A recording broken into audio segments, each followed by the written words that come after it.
কেন্দ্র সরকারের কালা কানুনের বিরুদ্ধে সংবিধানকে বাঁচাতে মানুষের অধিকার রক্ষা করার স্বার্থে আমি আব্বাস সিদ্দিকী যদি ব্রিগেডে ডাকি নিজেদের গাড়ির পয়সা খরচ করে যারা যেতে পারবেন তারা হাত তুলে সাক্ষী দেন। লম্বা করে হাত তুলুন। হাত সত্য তো, হাত সত্য তো, হাত সত্য তো। গত পরশুদিন একটা গোপনে একটা মিটিং হয়েছে আমার রাজ্য সরকারের সঙ্গে। 3 জন মুসলিম रहनुमा দরদি লিডার যে আপনি তাড়াতাড়ি ওয়াকফ আন্দোলন করার পারমিশনটা দেন। খুব বড় ক্ষতি হচ্ছে, কিন্তু মানুষ কিন্তু আপনার থেকে সরে যাচ্ছে, সরে গিয়ে সব ঢুকে যাচ্ছে। আমার ভয় হচ্ছে খুব শিগগিরই শাসকের পক্ষ থেকে দালাল আলেম ওলামাদের ঘরে বাজারে নামানো হবে। শুনছেন? ওয়াকফকে সাইনবোর্ড করবে, আন্দোলনের নামে মুসলমান মুখগুলোকে ঘুরিয়ে বিজেপির বিরোধী করিয়ে এ যদি বলে যে হ্যাঁ আমার এটা বলা ভুল হয়েছিল, তখন এই বিষয়ের উপরে আমি কথা বলবো না। তবে এই ভুলটা শুধু ক্ষমাতেই ছেড়ে দিলে হবে না, কেন যে সাপকে একবার আঘাত করা হয়, আঘাতওয়ালা সাপ কামড় কিন্তু খুব জোর হয়। হয়তো এখন ক্ষমাটা চেয়ে নেবে, 26 আগার পরে বিশাল ছবল মারবে। 1987 আগে যারা জন্ম হয়েছে তাদের ভোটার কার্ড থেকে নাম বাদ যাচ্ছে। শুনছেন? ওই যে নাগরিকত্ব এনআরসি শুরু হয়ে গেছে, সবাইকে বাদ দেবে না। 3 কোটি কি 3.5 কোটি আছো, আর পুরো দেশ মিলিয়ে হয়তো 40 কোটি আছো।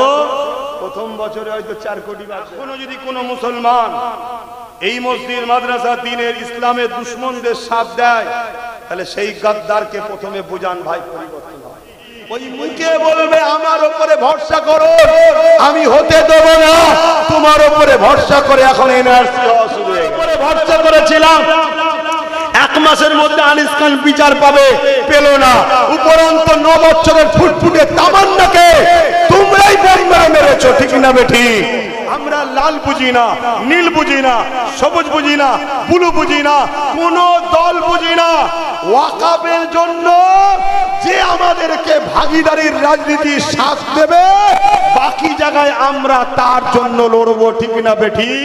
তাতে সামনে যদি কোনো পীর আসে তার বিরুদ্ধে লড়াই হবে, পীরজাদা আসে বিরুদ্ধে লড়াই হবে, আলেম মুফতি আসে বিরুদ্ধে লড়াই হবে। যেই হোক তুই ধর্মগুরু, ধর্মকে বাঁচাবার জন্য তোর কথা নেই, ইসলামের দুশমনের জন্য তুই দালালি করছিস কেন? খুব শিগগির একটা শেষ কথা বলি। গত পরশুদিন গোপনে একটা মিটিং হয়েছে আমার রাজ্য সরকারের সঙ্গে। 3 জন মুসলিম रहनुमा দরদি লিডার। তারা কেমন মুসলিম লিডার জানি না, কিন্তু 3 জন। কি আলোচনা হয়েছে সংক্ষেপে একটু বলছি, যেটা সোশ্যাল মিডিয়া থেকে পাওয়া যাচ্ছে। কি তারা আলোচনা করেছে যে আপনি যে ওয়াকফ আন্দোলনের বিরোধী করলেন, এটা মুসলমানদের দিলে লেগেছে। সত্যি লেগেছে? কথা বলো। লাখো লাখো ভাই যারা টিএমসি করতো তাদেরও দিলে লেগে গেছে। আমি ভুল বলছি? আরে যাদের ন্যূনতম ঈমান আছে, হয়তো এই দল করতো, আরে করতো ভালো লেগেছে, করেছে, ঠিক না বেটি? রুজি রুটির লড়াই ছিল আলাদা বিষয়, ওখানে গুনাহ হতো, ঈমান যাওয়ার তো ব্যাপার নয়। কিন্তু ধর্মের উপরে যে আঘাত দিয়েছে, লাখো লাখো টিএমসি যারা করতো তাদেরও মনে আঘাত হয়েছে না?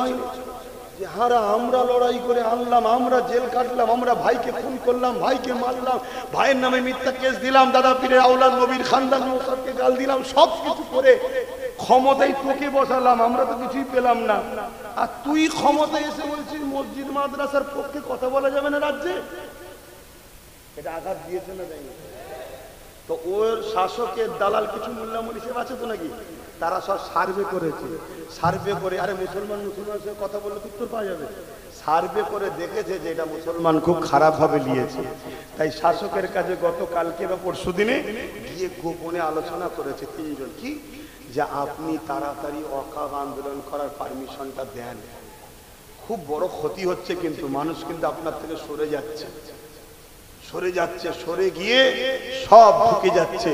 শুনছেন তো? কোন দিকে ঢুকছে বুঝতে বাকি আছে, ওটার বলবো না, অসুবিধা আছে। ঢুকে যাচ্ছে সব। অতএব তাড়াতাড়ি আপনি আন্দোলনটা করার পারমিশন দেন। আমি আপনাদেরকে বলছি আমার ভয় হচ্ছে খুব শিগগিরই শাসকের পক্ষ থেকে দালাল আলেম ওলামাদের ঘরে বাজারে নামানো হবে। শুনছেন? ওয়াকাফকে সাইনবোর্ড করবে, আন্দোলনের নামে মুসলমান মুখগুলোকে ঘুরিয়ে বিজেপির বিরোধী করিয়ে এর কোলে তুলবে। শুনছেন তো নাকি? আমার কথা মাথায় ঢুকছে না? দেখবেন হ্যাঁ, মোটা অঙ্কের টাকা নিয়ে কাজ মিটিয়ে দেবে। কিন্তু তাহলে চিনবেন কি করে? চিনার হচ্ছে একটাই নমুনা, কি বিজেপি যেমন আমাদের প্রকাশ্য দুশ্মন, ওয়াকাফ কানুন তৈরি করেছে, ঠিক না বেটি? এ কানুন করে না, ও কানুন করেছে। তাহলে ওরও বিরুদ্ধে যেমন আন্দোলন হবে, এ বলেছিল নিষেধ করতে দেবো না, একে ক্ষমা চাইতে হবে, ঠিক না বেটি? আওয়াজ দিয়ে বলুন ঠিক না বেটি? এ যদি বলে যে হ্যাঁ আমার এটা বলা ভুল হয়েছিল, তখন এই বিষয়ের উপরে আমি কথা বলবো না। তবে এই ভুলটা শুধু ক্ষমাতেই ছেড়ে দিলে হবে না। কেন, যে সাপকে একবার আঘাত করা হয়, আঘাতওয়ালা সাপ কামড় কিন্তু খুব জোর হয়। হয়তো এখন ক্ষমাটা চেয়ে নেবে, 26 আগার পরে বিশাল ছবল মারবে। তাই আর একটা এই ক্ষমার সাথে একটা পানিশমেন্ট। কি পানিশমেন্ট? আমাদের ঘরে চেয়ারে একটা পায়া এঁকে দিতে হবে, ঠিক না বেঠিক গো? আচ্ছা, এই কথাটা কেন বললাম? এই ধরুন চেয়ারে বসে আছি, এই 3টে পায়া ধরুন আমার, একটা আপনাদের। এই চেয়ারে বসে আপনাদের বিরুদ্ধে আমি বলতে পারবো? বললেই পা খুলে নিলে পড়ে যাবো। তাহলে আমাদেরও 50-60টা থাকা দরকার আছে না? না।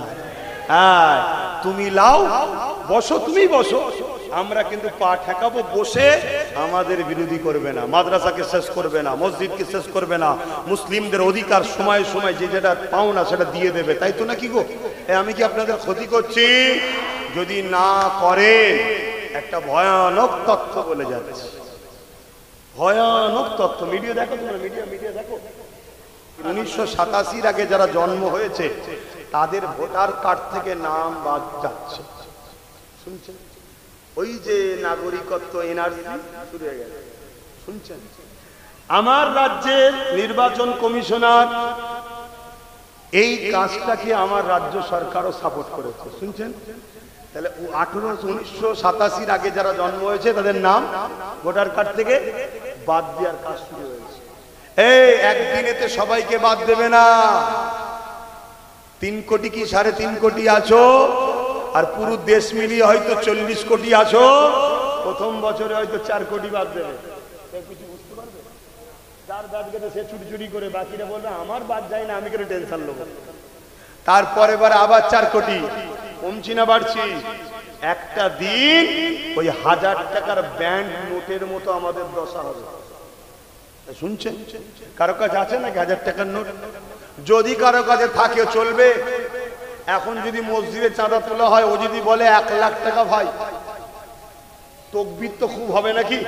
কিন্তু খুলে দেখছি বাতিল হওয়া ব্যান্ড হওয়া 1000 টাকার নোট কেউ নেবে? ওর থেকে বলবে তুই 500 টাকা দে, 1 লাখ দিতে হবে না। তাই তো নাকি? এতদিন ধরে তোমাদেরকে বুঝাচ্ছি যে নিজেদের ক্ষমতা তৈরি করো, নিজেদের পাওয়ার তৈরি করো। বুঝছো না? অলরেডি এনআরসি চালু হয়েছে, বাদ দেওয়া শুরু হচ্ছে। একটা দিন তুমি এসে বলবে যে ভাই ভুল ভেঙেছে, এবার চলো, কিন্তু তখন তুই বাতিল নোট, মানে তোমার ভোট দিবার অধিকার শেষ, আর কিন্তু কাজ হবে না। তাই সতর্ক করে দিয়ে গেলাম, আমাদের ধর্মের যে দুশ্মন সে আমাদের প্রকাশ্য দুশ্মন, ঠিক না বেটি? কেন্দ্র সরকার আমাদের প্রকাশ্য দুশ্মন।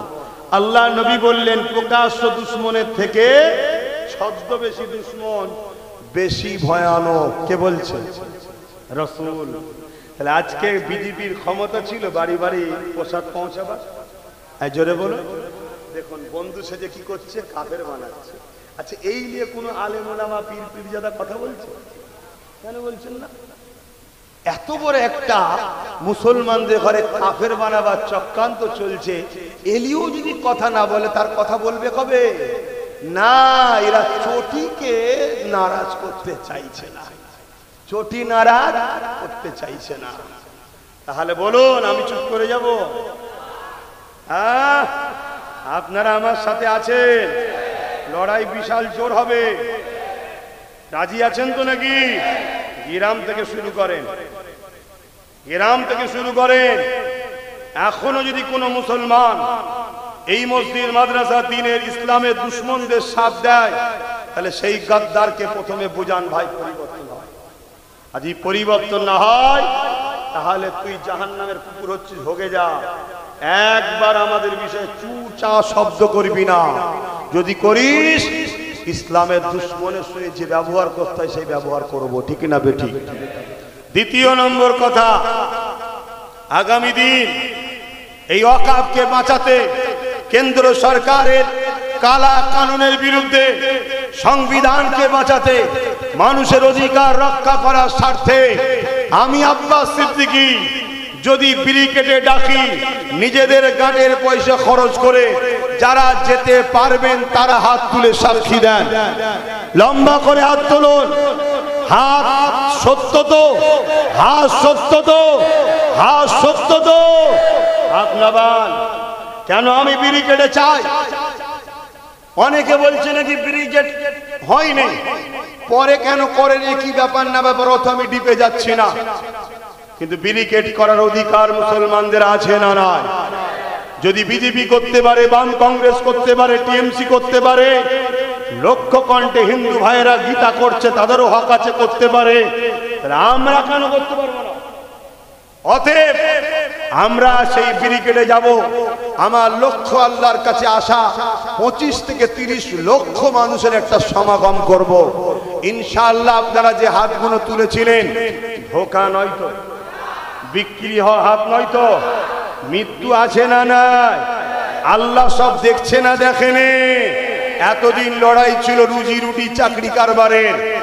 এই রুজি রুটি চাকরি কারবারের পাশাপাশি আজ লড়াই হলো আমাদের ধর্মীয় সম্পদ, ওয়াকফ, মসজিদ, মাদ্রাসা, কবরস্থান, ঈদগাহ, খানকাকে বাঁচানো, মাকে পুরানোর হাত থেকে বাঁচানো, বাপকে পুরানোর হাত থেকে বাঁচানো। আপনি যদি এখনো গাফিল থাকেন, আল্লাহ লানত আসবে আমাদের উপরে। এতে কোন ধর্মগুরু সারা দিচ্ছে না দিচ্ছে দেখার দরকার নয়, কোন মুফতি মৌলানা ইমাম সারা দিচ্ছে দেখার দরকার নয়। তবে যে সারা দেবে তাকে আমরা কাঁধে করে চলবো, যে সারা দেবে তাকে আমরা ইস্তেকবাল জানাবো। আর প্রকাশ্যভাবে আমরা ঘোষণা একটাই করব, আমরা লাল বুঝি না, নীল বুঝি না, সবুজ বুঝি না, ব্লু বুঝি না, কোন দল বুঝি না। ওয়াকফের জন্য যে আমাদেরকে ভাগীদারির রাজনীতি সাথ দেবে, বাকি জায়গায় আমরা তার জন্য লড়বো, ঠিক না বেঠি? ওয়াকফের পক্ষে যে আমরা তাদের সাথে, ঠিক না বেঠি? জোরে বলুন, ওয়াকফের সঙ্গে যে আমরা তাদের সাথে, ঠিক না বেঠি? ওই মুখে বলবে আমার উপরে ভরসা করো, আমি হতে দেব না, তোমার উপরে ভরসা করে এখন এনআরসি হওয়া শুরু হয়ে গেছে। শুনছেন তো নাকি? তোমার উপরে ভরসা করেছিলাম, 1 মাসের মধ্যে আনিস খান বিচার পাবে, পেল না। উপরন্ত 9 বছরের ফুটফুটে তামান্নাকে তোমরাই মেরেছো, ঠিক না বেঠি? অতএব তোমার উপরে ভরসা আর করা যাবে না।